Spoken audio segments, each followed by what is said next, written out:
What is going on, everybody? We are back here with some NASCAR Rivals career mode. You see, we are at Atlanta. You're wondering, why are we at Atlanta? Well, I recorded another episode of the 3 races that we originally had, and that was Sonoma, that was Nashville, that was Road America. Well, guess what? The file corrupted of the video. Fortunately, I know why it happened, so it's not like I'm left hanging of what the heck has happened to the file. So we're okay in that front. But you guys don't get to see those 3 races. So here's what happened. Kyle Larson won Sonoma. It was absolutely crazy. The AI are terrible here. Suarez finished 4th, which was very cool to see. Daniel Suarez, by the way, popped off in that episode that you would have seen. He finished 4th in Sonoma. For myself, however, I was actually able to finish P16. Then we moved on to Nashville. We were the slowest thing on the circuit. We finished at last. Logano won Buescher. Suarez finished 4th in Sonoma, finished 3rd in Nashville. We go into Road America. I finished P23. Suarez goes 4th, 3rd, then he finishes 2nd, which means he's going to win today in Atlanta,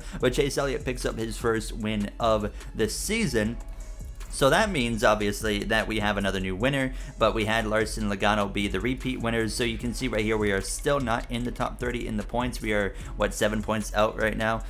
So we have a little bit of work to do on that front. And then in the playoff grid, we only have actually 4 drivers that are in on points currently. And we also have a rival now, and it's Loris Hezemans, who hates me, as we're gonna jump into today's episode with Atlanta, with New Hampshire, with Pocono as well, and see what we can do. We are so close to being able to buy another car and get some more employees. We're trying to save up for that, and hopefully by the end of this episode, especially after likely a win in Atlanta, we can finally afford that. This is an easy pole lap out of turn 4 down the front straightaway. It's not even a contest. If we're not on pole, then I'm going home, okay? Here we are crossing the line, and P1, P10. So Bubba Wallace is actually on pole here. Denny Hamlin's up there. Who else do we have? Suarez P13, Cindric, Elliott there wrapping up the top 20, and all the way at the bottom you got J.J. Yaley. Loris Hezemans has been dominant all weekend. Okay, alright, I believe it when I see it. Reddick just doesn't look like themselves, and Brad Keselowski failed pre-race inspection. If Loris Hezemans is having an actually good race weekend, that's going to be problematic for me, because he's my rival, and if he somehow finds a way to get up here, that'd be a bit awkward and unfortunate. Look at the massive yellow spoiler on the back of that number 12 car of Ryan Blaney. Now, if you guys remember earlier in the season, like 3 episodes ago, we won this race here, the spring race in Atlanta, because the AI are stupidly easy to beat. Now, I do remember how it went. There was a green flag pit stop, and there was one car that was as good as myself, and it was Cole Custer. So, if we have that again, he got screwed over in the green flag pit stop, so we're kind of hoping that happens if that's the case here in Atlanta. But just about being smart. I'm trying to be smart here in Atlanta. You never know. It could go green the whole way. Nearly did in the first one. We don't really ever have races go green the whole way. It can confirm Road America went green the whole way, surprisingly, as we're, running into the side of Ryan Blaney there. Trying to not make rivals here, because I think we're going to be in the playoffs. You know, I'm very confident in this Gordon Earnhardt number 77 Get Bioethanol Green and Black Chevrolet Camaro team. Bubba Wallace, who started on pole, is going absolutely the opposite of that, and Eric Jones is up here. Buescher's up. My goodness, why are these AIs so easy in Atlanta to like shove out of the way? I think we've already found the car that's going to be as strong as us, and that's the 22 of Joey Logano. He is looking at pretty quick here. I'm making errors. That's going to bring Eric Jones into the mix. So I'm going to throw a bit of a block on him. Yeah, this 22, that's going to be who we're probably fighting with today. I am not closing in anything right now on this 22 car. He's actually like pulling away by like a 1/10 a lap. He's 7/10 of a second ahead. He runs the outside here, which could help me a little bit. Yeah, that's going to help. That's what we need to see right there. There's a 1/10 of a second in our favor as we exit turn 4.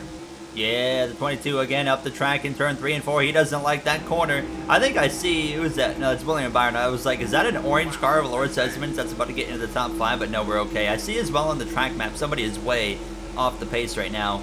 Wow, Logano's really struggling in turn 4. He is getting closer and closer. Who's that in the pit lane? I think it's Greg Biffle. Leaders are on pit road. Leaders are on pit road. It does not sound accurate to me, as Joey Logano is the leader, and he is now hitting pit road. Okay. Ooh, what are you doing there, Joey?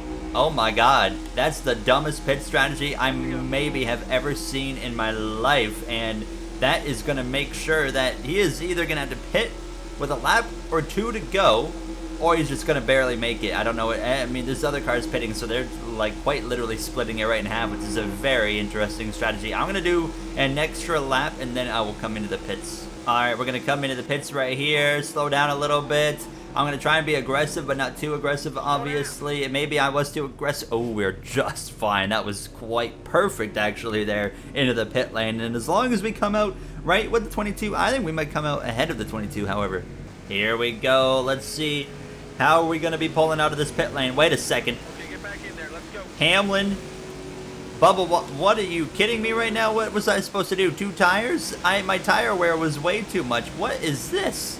We just got boned. We got boned here in Atlanta. Oh, wow, they're checking up hard. I'm going to pull right up in front of Eric Almirola because you know what? He needs to retire out of that 10 car anyway, so thank you very much. And there's Bubba Wallace in front of us. We're going to try and go around him on the outside. That didn't quite work in the way I had imagined, so we'll go up the inside instead. And there we go. Easy pass on the 23, who's been dropping like a rock. Christopher Buescher is now leading the way. I mean, we just possibly threw away a free win here in Atlanta, which is a little bit disappointing, but I'm not gonna say it's over yet. How many seconds back? Oh, we're 5.8 seconds back. Yeah, it's over. Oh my god, oh my god, oh, we got problems. Where's the caution? Where's the caution? Tyler Dillon is causing mishaps. That is what I needed. That is exactly what I needed. Hold on a second. No way that just happened, did it? I'm up to P3. I'm gonna pass Buescher for second here into turn 3. Oh my goodness. And Logano has a lap car to deal with. What is the gap? 2.4 seconds? I don't know if we can close in, but what the heck? How is there not a caution? Leader's hitting pit road this time. What? The leader is hitting pit road. Joey Logano has thrown on strategy from the looks of it, and we have, yes, there he goes. Unbelievable change of events here in Atlanta, and this is going to put us in victory lane in a matter of moments here with 3 laps to go. How much fuel do I have? Okay, 8 laps of fuel. We are okay on fuel. Buescher is just behind, but obviously not quick enough to hang with me. But Ty Dillon has single-handedly handed us this race victory. 1 lap to go, sponsored by Credit One Bank here. As we head down into turn 1, the gap is increased to 2.8 seconds between myself and the 17. A lot of cars are in the pit lane, and we are cruising to victory. We are going to sweep both of the Atlantas this season, so I will absolutely take that. However, we still need to be in the top 30 in points to make the playoffs, so we need to be beating the 42 of Ty Dillon, which we know we have already done that, so there's a positive. Today, we're out of turn 4, our second win in our rookie season as Gordon Earnhardt in Atlanta.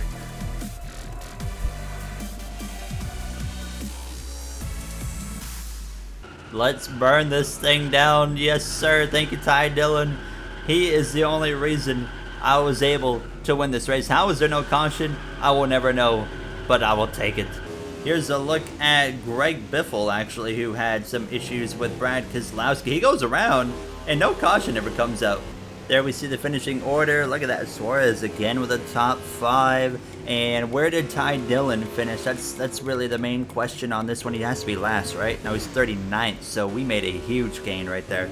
I feel pretty good about this qualifying lap, actually. The track, for whatever reason, looks really shiny and wet. Out of turn 4, though, this is going to be a very solid lap. This is going to be a high 30 right here. 30.806, that's top 23. No, it's not. It's peak 28. Am better, 301. Yes, I am better than all of y'all in here, okay? Let's see what the qualifying order is. It's going to be on pole is Joey Logano. We got Busch up there. Chastain. Watch out for Chastain. I think he's going to be looking pretty hot in this one.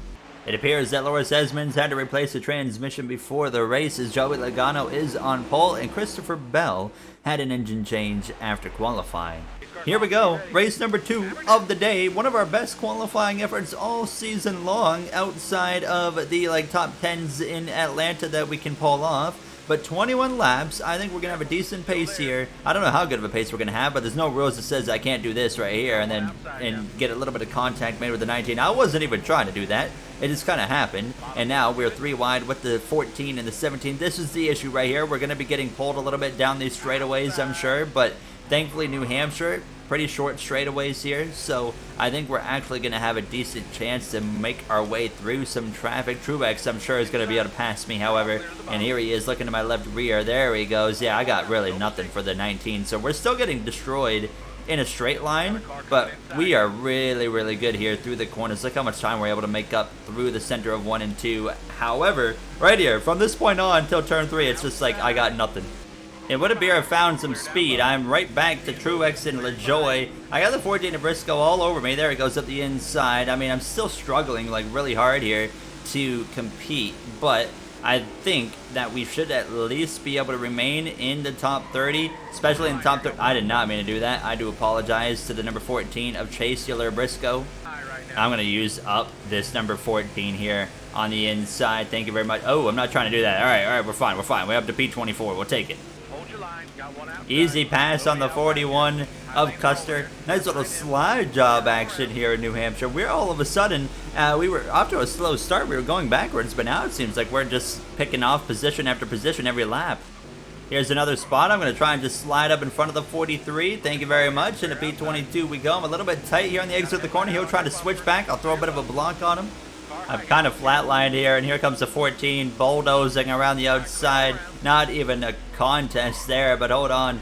Let me get to the back of Briscoe, see if I can move him out of the way. No, I just gave him a speed boost, and I was going to go and attack the 34. I had so much speed, and then it's kind of just fallen off now, and we have 12 laps to feel with 12 laps to go, so it's going to be, once again, one of those interesting kind of feel situations. Instead of like a one stop, it might be a no stop. I don't really know yet, but nonetheless, I am committed to try and making it to the end. I don't know why, but this race, it's only 21 laps in New Hampshire, which is not very long, but it for some reason just feels like it's taking absolutely forever. Hope you guys, of course, are enjoying this series, random in video moment, or middle of the video moment, but I do appreciate everybody watching this as we continue to wait on that NASCAR Heat 5 2022 DLC that we still don't know when it is coming, but we hope that it is going to be soon. Oh my god, the 14's around. Where's the caution? There's the caution. Unbelievable. I briefly looked down and I looked back up, and then the 14, or not the 14, the 17's around. Logano's leading over Larson. Everybody's going to come into the pit lane, including myself. I'm not going to take any repairs. Just give me fuel and tires. I love everything about this game. I really do. We just lost 20 positions by taking 4 tires. I guess I should have taken 2. And it looks like Truex as well got boned in the process here. So all of a sudden we just got robbed of a really good race that we were having. I guess I should have just taken the repairs at this point. But now we have 6 laps to go. And I think we can still get a good finish. I'm going to do what I did on the first lap here, which is ascend it up the inside. Here's our rival, by the way, of Loris Hezemans. Now, unlike NASCAR Heat 5, it doesn't tell you anything about them being a rival, but he does not give me much room, does he? Okay, it's going to get a little bit physical here with Mr. Loris now as we head down into turn 3, and then I will never see him for the rest of the episode. So see you later. 27 car into the top 30 we go. We have 4 fresh tires. I think the AI only have 2, so I'm going to use up some people here, get a little bit aggressive, you know, a little bit ignorant is what I'm going to do here on this circuit now with 5 laps to go. Harvick, Kevin Harvick to the lead of the race here in New Hampshire late in the going. Can he pull it off and get a win? I can't remember. Has Harvick won a race this season? If he has, I don't remember when it might have happened. I am so sorry, Bubba. That was all on me. I'm just getting a little bit too aggressive here, but I don't mind getting aggressive on Michael McDowell, so we'll take that. I didn't mean to. I mean, I meant to. Oh, he stopped. He's dead. He's stopped in the wall. He's not moving. Oh my god, I've ended his career. I'm looking at the track map and he is still stopped. Oh, he's going now. He just got rolling. Okay. Out of turn 4 to start the final lap here in New Hampshire. Harvick's cruising to victory. So we have 2 wins on the season. So all we have to worry about now is being top 30 in the points. It doesn't matter. If we have 16 new winners, we have 2 wins, which barely anybody has. Only like 3 drivers have 2 wins. So that will guarantee us in the playoffs. It's all about that fight in the top 30, which is what tied Dylan. And he is nowhere to be seen in this race. So I'm going to try and get to the back bumper of like the 43 or something. Not quite going to get there. Harvick wins in New Hampshire, but like I said, we don't care about new winners anymore. It's going to be a drag race to the line with the 20, and he got me right at the line there for P26, but nonetheless, a solid day. Larson was runner-up there. Bowman is in the top 5. Suarez, Chastain, LaJoy as well in the top 10. You see the rest of the order there, and then Of course, we look all the way at the bottom. Truex with a rough day, and Michael McDowell dead last. I wonder how that happened. That last race was weird at Gordon Earnhardt. I mean, you ran into me, but I'm assuming you didn't mean to do that. Is that correct? No, I meant to hit you there, son. Alex Bowman isn't nearly as fast as expected as Tyler Reddick failed technical inspection, and Ryan Blaney on pole, joined by Chase Elliott on the front row. So I didn't run a qualifying lap for a few reasons, and the main reason being Pocono is really long and boring, and the second reason is I'm not 100% sure, it's 11 laps, but I think we're going to have one of the slowest cars we've ever had here because, well, look at the straightaway length. It's 3 straightaways here in Pocono. I think we're going to be doomed, to be completely honest with you. However, I could be completely wrong, and, you know, I'm not wrong often, let's be real here, but I do enjoy when I am wrong, when it means it's a better outcome. So let's see. Right now, it actually is so far so good. As that's a fantastic album, by the way. But I'm gonna try and slip up the inside of Kaz Grala here into the tunnel turn. Not gonna quite happen there. Why is the apron looking like it was colored with a crayon or something? Like what's happening there? All right, clear all around. Oh! I turned him. I turned him around. That might be a yellow flag. That's a rival I just turned around as we complete the first lap. There's no caution for that.